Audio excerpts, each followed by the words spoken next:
Hello friends and welcome to the channel. आज के इस वीडियो में हम डिस्कस करने वाले हैं एक export promotional capital goods scheme का। तो बेसिकली इसको शॉर्ट फॉर्म में ईपीसीजी स्कीम बोलते हैं। ईपीसीजी स्कीम का मतलब ये होता है कि जनरली गवर्नमेंट ने एक्सपोर्ट को जो है इन्हेंस करने के लिए एक्सपोर्ट एक्टिविटीज़ को एक्सपोर्ट को प्रमोट करने के लिए हमें एक स्कीम प्रोवाइड की जिसमें ये है कि अगर आप मैन्युफैक्चरर हैं या दूसरे तरह के किसी बिजनेस में इंगेज हैं और आप एक्सपोर्ट को प्रमोट करना चाहते हैं, मतलब आप एक्सपोर्ट करना चाहते हैं, तो उस एक्सपोर्ट के लिए अगर आपको किसी भी तरीके की कैपिटल गुड्स की रिक्वायरमेंट है, तो अगर वो कैपिटल गुड्स आप बाहर से इंपोर्ट करते हैं और उस कैपिटल गुड्स को इंपोर्ट करने के बाद उससे प्रोसेस करने के बाद उससे इनपुट और आउटपुट निकालने के बाद अगर आप उसको एक्सपोर्ट करते हैं, मतलब उस कैपिटल गुड से जो भी आपका आउटपुट निकला अगर आप उसको एक्सपोर्ट करते हैं, तो उस जो आपने कैपिटल गुड्स को इंपोर्ट किया है तो उसमें जो इंपोर्ट ड्यूटी लगती है उसका रिलीफ बेसिकली आपको जो है डीजीएफटी प्रोवाइड करता है। तो ये एक स्कीम है जिसका मेन पर्पस है एक्सपोर्ट को प्रमोट करना और एक्सपोर्ट को एक्सपोर्टेड गुड्स को, और जो आप कैपिटल गुड्स इंपोर्ट कर रहे हैं उस किसी भी गुड्स को एक्सपोर्ट करने के लिए उसकी मैन्युफैक्चरिंग के लिए, तो उस गुड्स में आपको उस कैपिटल गुड्स में आपको जो भी आपकी टैरिफ लग रही है या फिर दूसरी ड्यूटी टैक्सेस लग रहे हैं तो उससे आपको रिलीफ प्रोवाइड करना। तो बेसिक ऑब्जेक्टिव यही है इस स्कीम का कि आप ज़्यादा से ज़्यादा एक्सपोर्ट करें और एक्सपोर्ट बढ़ेगा कंट्री का तो हमारी कंट्री को फ़ायदा होगा। फॉरेन एक्सचेंज इंडिया में आएगा, तो इस चीज़ को प्रमोट करने के लिए बेसिक ये स्कीम प्रोवाइड की गई है। तो कंडीशंस क्या क्या होती हैं, कुछ कंडीशंस होती हैं, एलिजिबल कौन कौन है, क्या क्या डॉक्यूमेंट्स रिक्वायरमेंट है, ये सब चीज़ें हम देखेंगे आगे वीडियो में। तो सबसे पहले तो जो कैपिटल गुड्स आप मंगा रहे हैं वो as a foreign trade policy में वो कैपिटल गुड्स डिफाइन होना चाहिए, मतलब वो उसको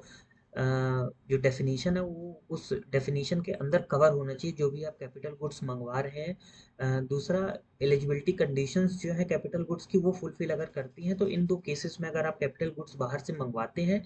एक्सपोर्ट करने के लिए तो वो आपको उसमें जो टैरिफ है उसका आपको रिलैक्सेशन मिलने वाला है। कंडीशंस यही हैं कि जो आपका आपको सबसे पहले तो इंस्टॉलेशन प्रेमाइसेस आपकी जो इंस्टॉलेशन सर्टिफिकेट लेना पड़ेगा कि जहाँ पे भी आप इस स्कीम को या इस गुड्स को इंस्टॉल करने वाले हैं वो अथॉरिटी से आपको इंस्टॉलेशन सर्टिफिकेट लेना पड़ेगा कि हाँ आप इस जगह पे इसको इंस्टॉल करने वाले हैं, और उस इंस्टॉलेशन सर्टिफिकेट के बाद ही आप जो है एक्सपोर्ट ऑब्लिगेशन को फुलफिल करेंगे और आपको ये टैरिफ मिलेगा। और दूसरी बात ये है कि आप ये जो गुड्स मंगवाएंगे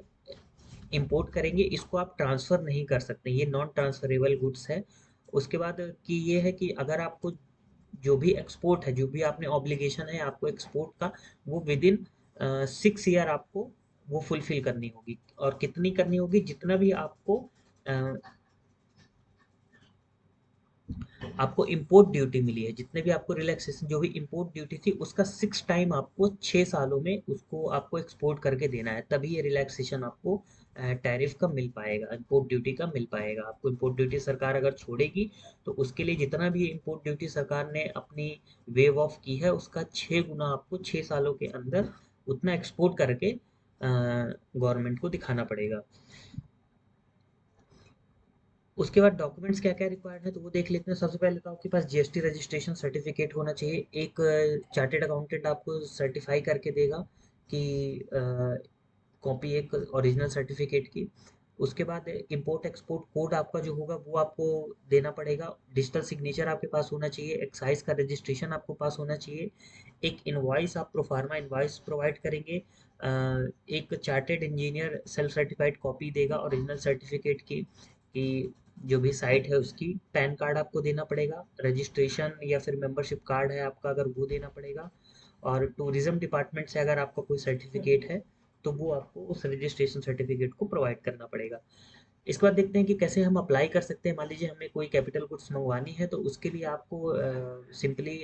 डीजीएफटी की साइट पे जाना है, उसमें आपको सर्विसेज में सिलेक्ट करना है, सर्विसेज में सिलेक्ट करने के बाद एप्लीकेशन, एप्लीकेशन के बाद उसमें आप ईपीसीजी का एक ऑप्शन आएगा 0% का, उस पर क्लिक करके आप जो भी नेसेसरी डॉक्यूमेंट्स हैं वो आप अपलोड कर देंगे, तो आपको वो उसमें एलिजिबल हो जाएंगे और आपको एक एप्लीकेशन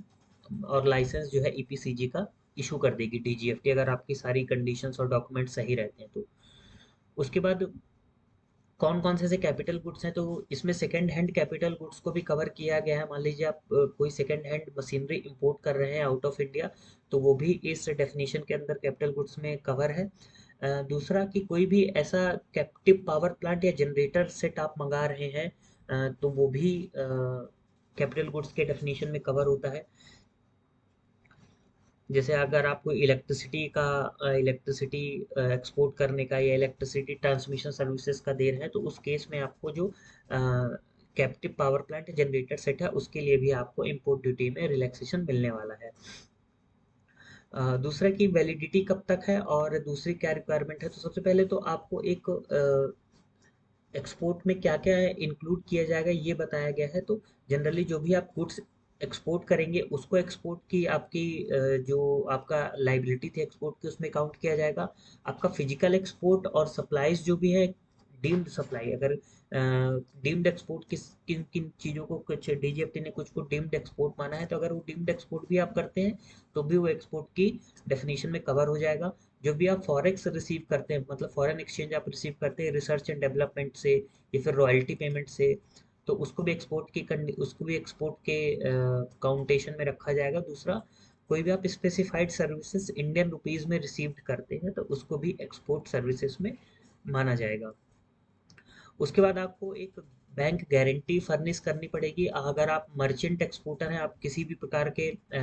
गुड्स आप एक्सपोर्ट करते हैं, तो उसको आपको जितना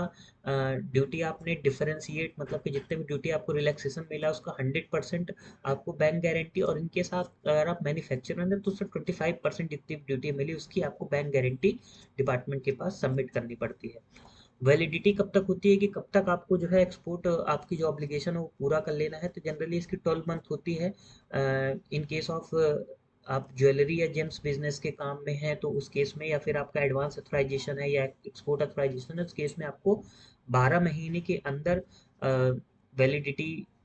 एक्सपोर्ट की करनी है। और एक्सपोर्ट ऑफ स्कोमेट आइटम मतलब होते हैं जैसे कोई केमिकल है या फिर कोई इक्विपमेंट टेक्नोलॉजी है, तो अगर इन सब आइटम है तो इनकी इनकी वैलिडिटी 24 मंथ्स होती है। और कोई रिस्ट्रिक्टेड आइटम है तो उसकी 18 मंथ है। ईपीसीजी है, अगर आप इस ईपीसीजी स्कीम के अंदर है तो उस पर 18 मंथ को डिलीवर करनी होती है एक्सपोर्ट आइटम। तो ये कुछ बेसिक इन्फॉर्मेशन थी ईपीसीजी से रिलेटेड। एक और ऑब्लिगेशन, एक और चीज़ है, अगर आप मान लीजिए लाइबिलिटी या फिर आपको एक्सपोर्ट ऑब्लिगेशन फुलफिल करने में फेल हो जाते हो तो आपको 15% पर एनम से इंटरेस्ट देना पड़ेगा आपको कस्टम अथॉरिटी के पास। तो बेसिक ये कुछ इन्फॉर्मेशन थी, पेनल्टी थी, डॉक्यूमेंट थी जो मैंने आपको बताया। अगर आप